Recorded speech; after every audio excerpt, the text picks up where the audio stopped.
p.m., President Trump will hold a news conference following the summit. But one thing that I will say is that it is expected, in fact,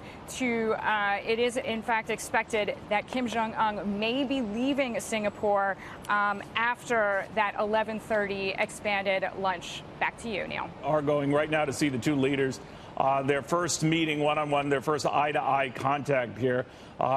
This is a very big moment. The President of the United States, the North Korean leader, the first time that they have physically been in each other's company here, the first time they shake hands and talk. Let's see if there's any audio coming from there. I think the entire world is watching this moment.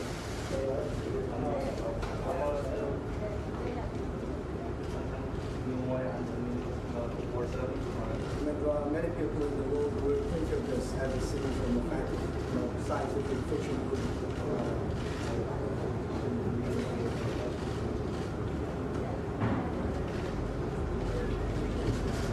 well, of course, this is just a good beginning.